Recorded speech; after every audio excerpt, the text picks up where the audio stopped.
Salut à tous et bienvenue sur la chaîne Les Bricoles de Pascal pour cette nouvelle vidéo. Vous voyez derrière moi un robot tondeuse, alors robot tondeuse de la gamme Lawn Master.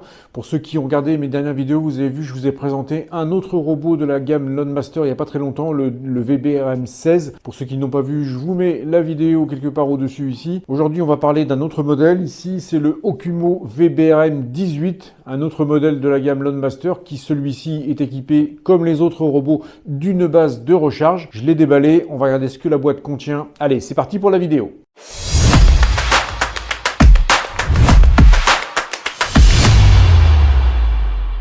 Alors, contrairement au VBRM 16 que je vous ai présenté dernièrement, on voit ici que ce robot est équipé d'une base de recharge. Bon, elle est en trois parties, donc deux parties à assembler pour faire le socle. Et ici, on a la partie avant qui va servir à faire les prises de recharge qui sont également sur l'avant du robot.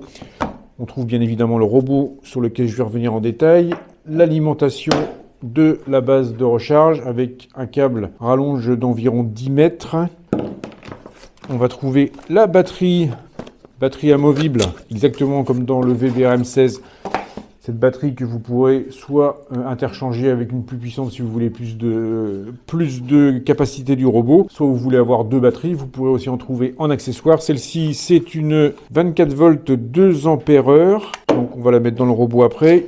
Ici, on va trouver dans ce petit sachet des lames de rechange et les vis de fixation. Dans cet autre sachet, on trouve les systèmes de vis plastique classiques pour venir fixer la base dans la terre. Il y en a vraiment pas mal, il y en a beaucoup. On a des petits cavaliers aussi qui vont nous permettre de brider le câble si on est loin d'une prise, de manière à ce que le robot ne se prenne pas dedans.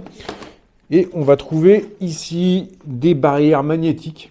Donc ce sont des genres de rubans magnétiques, des rubans aimantés, que vous allez pouvoir dérouler sur des endroits de votre terrain pour interdire l'accès au robot. Et la détection se fera via les capteurs du robot pour dire ici, je ne peux pas y aller. Imaginons qu'il y ait, je ne sais pas, un endroit où il y a de l'eau, un endroit où vous voulez vraiment pas que le robot aille tondre. Vous pourrez matérialiser ça directement avec ces barrières magnétiques. On trouve de la documentation. J'ai vérifié avant, c'est en français. Et ici, on a un quick guide en couleur pour installer notre robot et les explications du fonctionnement du robot. Alors, ce robot, donc c'est le Okumo, vous voyez, Okumo, donc celui-ci c'est le VBRM 18 pour 18 cm de diamètre de coupe.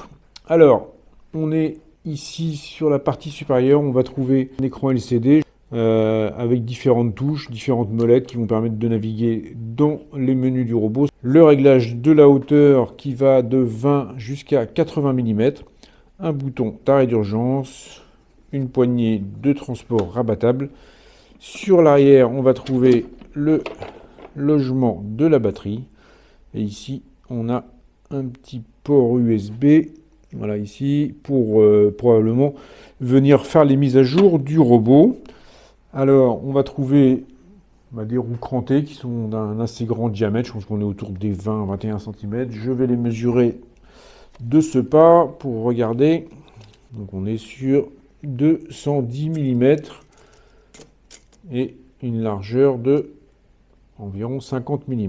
Donc, on est quand même sur de la roue de bon diamètre et de bonne section avec des crampons bien saillants qui vont permettre au robot de bien adhérer dans les terrains, même s'il y a de la pente. En face avant, on va trouver ici et ici des capteurs qui sont des capteurs à ultrasons. Voilà. Ici, on a une caméra haute définition pour venir scruter le terrain et différencier les endroits à tondre et les endroits à ne pas tondre. Ici, on a l'emplacement sur lequel vont venir se connecter les plots de la base qui est ici. Alors, après ces quelques minutes de tonte, regardons un petit peu comment est fait la partie coupe de ce robot. Donc, en partie avant, on a une roue folle, donc les deux roues arrière motrices qui sont ici, qui vont lui permettre d'avancer et de se diriger. Et on trouve le disque de coupe central avec trois lames à 120 degrés et à une dimension de coupe, une largeur de coupe de 18 cm. Ce sont des lames, ce sont des vrais rasoirs, toutes ces lames de robot tondeuse. Et donc, ça a aussi l'avantage de couper très facilement et très rapidement l'herbe.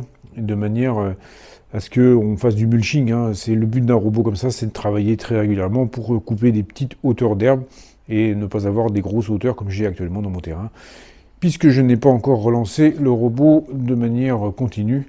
Alors, regardons vite fait ce que j'ai fait. J'ai démarré le robot et j'ai configuré la langue en français. J'espère que vous allez bien voir dans la vidéo parce que c'est un petit écran LCD. Je vais essayer de vous montrer un petit peu. On va pouvoir gérer tous les paramètres de notre robot. Donc ici, on va dans le système de coupe programmée. Et on a Drop on Mow qui va nous permettre de, si on souhaite emmener le robot ailleurs que sur la pelouse d'origine, on va pouvoir l'emmener et le mettre à tondre chez un voisin, dans un autre terrain, sans qu'il y ait de soucis. Ici, c'est la configuration du capteur de pluie. Donc, si on le configure, je suis revenu, voilà, capteur de pluie. Si on dit, voilà, il doit être, il est en service et on a 2 heures. Il attendra 2 heures après la fin de la pluie pour redémarrer. Donc ça, ok. Ici, ce sont la marche ou l'arrêt des détecteurs à ultrasons. Ici, la sécurité, si on veut mettre un code PIN, si on veut mettre à jour le micro logiciel. Ici, c'est la connexion à l'application. Et ici, vous avez les paramètres de réglage du robot. Donc, c'est là où j'ai pu changer la langue et le passer en français. J'ai réglé la date et l'heure et on pourra consulter les messages d'erreur. Voilà, donc là, il n'y en a pas forcément. Il n'a pas encore servi. Voilà, donc un peu le système. Ici, on a quand même pas mal de choses en partie haute. Le Wi-Fi n'est pas connecté. Il nous donne le fait qu'il n'y a pas de pluie. La programmation n'est pas faite. Et le niveau de la batterie. Donc je vais commencer surtout par configurer l'application pour voir un petit peu comment... Je ne vais pas appuyer sur le bouton marche, parce que sinon il risque de démarrer. Et il n'est pas dans la pelouse. On va regarder un petit peu l'application pour voir un peu comment elle fonctionne. Donc là, l'installation est faite. Hein. Vous voyez, c'est très simple, ça prend quelques minutes, puisqu'en fait, il suffit de positionner la base sur le terrain, de mettre les vis en plastique pour maintenir la base au sol, et de le raccorder à une prise de courant. Ce qui est intéressant, c'est qu'on a une rallonge de 10 mètres, qui va nous permettre, comme moi c'est mon cas ici, hein, de raccorder l'alimentation à une prise si elle est un petit peu éloignée, comme c'est mon cas ici. Donc la rallonge de 10 mètres est vraiment intéressante. Donc maintenant, je vais le configurer dans l'application pour regarder un petit peu comment on peut gérer, ce qu'on peut gérer comme paramètres dans cette application. Alors ici, on se trouve dans l'application Okumo. Donc je vais ajouter un appareil. Voilà, passerelle. Et il me demande de scanner un QR code qui doit se trouver. Ah, il se trouve sur la base ici. Alors.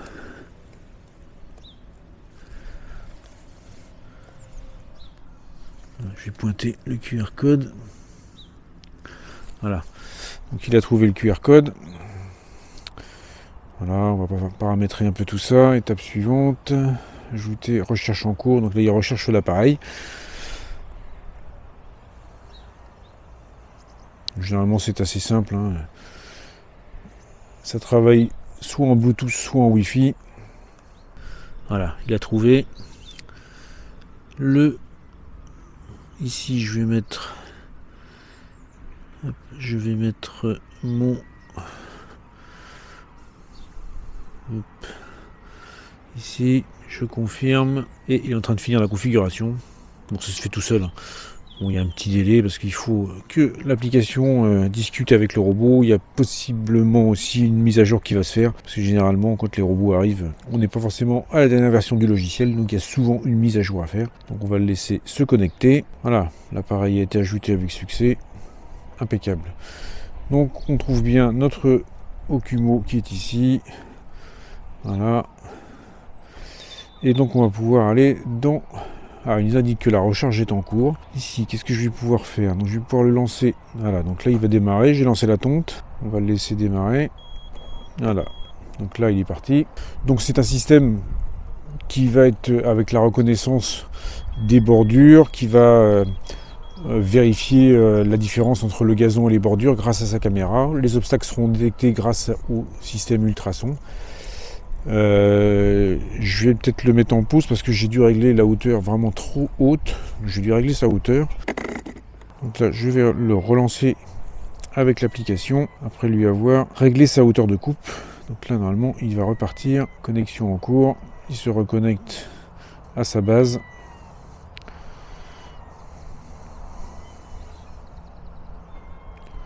Voilà. Donc là, je peux le relancer. 5, 4, 3, 2, 1. Un petit décompte qui se fait. Et il repart en tonte. Alors, on va le tester. On va regarder un petit peu comment il réagit. La tête de coupe vient de se mettre en marche. On va le laisser aller jusque là pour voir un peu comment il réagit. Donc ce robot, je ne sais pas si je l'ai dit au début de la vidéo, mais il est fait pour en gros 500 mètres carrés. Donc on voit bien là, il tombe bien, on voit bien la différence. On voit bien la belle trace. Donc là, il va arriver sous la haie. Voilà. Donc là, il a vu la haie. Donc il va changer de direction.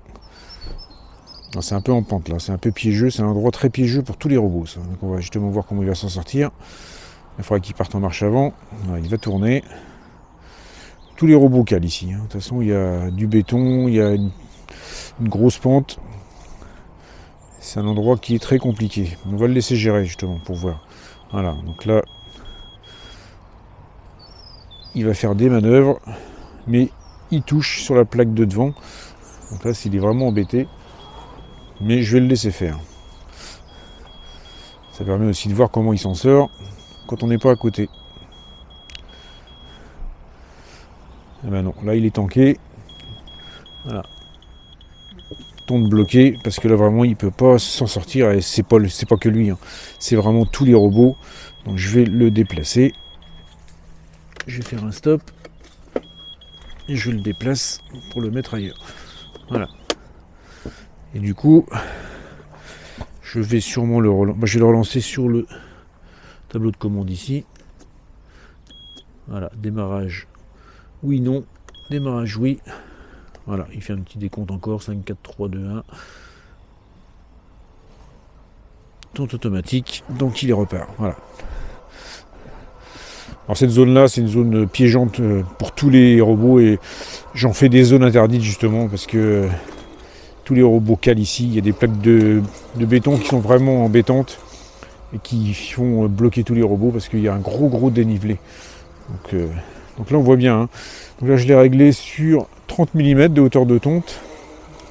Et on voit bien une parfaite trace de tonte. Donc là maintenant il va traverser le jardin. Je vais le laisser aller jusqu'à l'allée en gravier qui est à l'autre bout. Voilà un peu comment il va gérer son arrivée sur l'allée. Donc là bon, on voit bien. Hein. Là ça tombe nickel. Alors c'est bien, c'est que c'est simple à installer. Hein. Il n'y a pas de prise de tête. Compris l'application, donc on peut le piloter soit avec l'application sur notre smartphone, ou on peut le piloter en direct sur l'écran de contrôle du robot, puisqu'il y a toutes les touches pour piloter le robot. Donc là il va arriver au niveau de l'allée en gravier et on va regarder comment il va se comporter. Changement. Voilà, donc là il a vu qu'il arrive sur une bordure. Donc il l'a automatiquement stoppé et il change de direction. Et il va longer maintenant la bordure. Voilà, il va s'adapter en fonction du terrain. Hein. C'est l'avantage aussi de ces robots sans fil, c'est que c'est les caméras qui travaillent. Et la détection qui permet justement de gérer toutes ces bordures et tous ces changements de matériaux, que ce soit une allée en gravier comme ici, une allée en béton, des pavés ou autre chose. Voilà, donc on voit bien, ça tombe très bien. Il est vraiment en train de tondre comme il faut.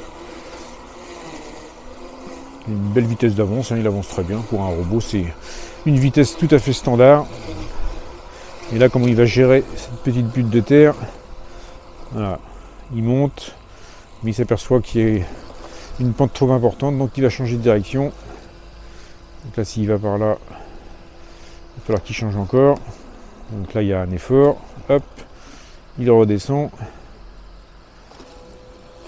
Il va refaire une ou deux manœuvres pour s'évacuer de cette zone-là, qui est une zone piégeuse aussi pour lui.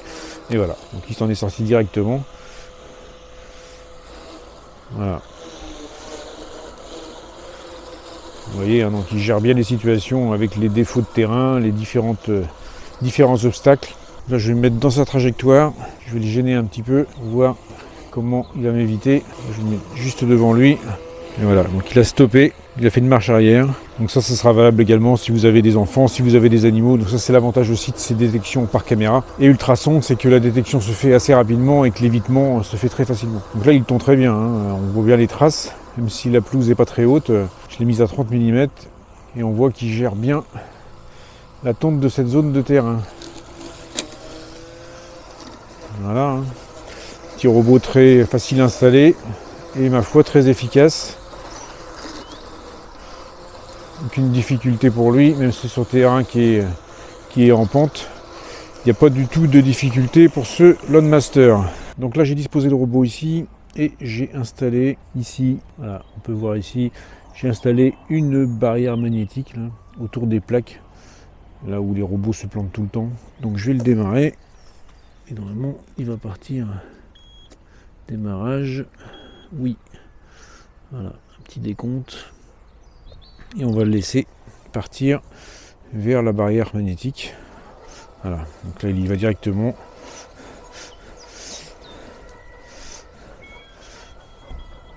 Et voilà, donc il arrête directement sur la barrière et il va la contourner directement. Voilà. Donc ça, si vous avez des massifs de fleurs, si vous avez des zones un peu difficiles comme la mienne ici, eh bien vous allez pouvoir matérialiser ça avec ces barrières magnétiques. Donc il y en a deux qui font en gros 5 mètres, un peu plus de 5 mètres de long chacune.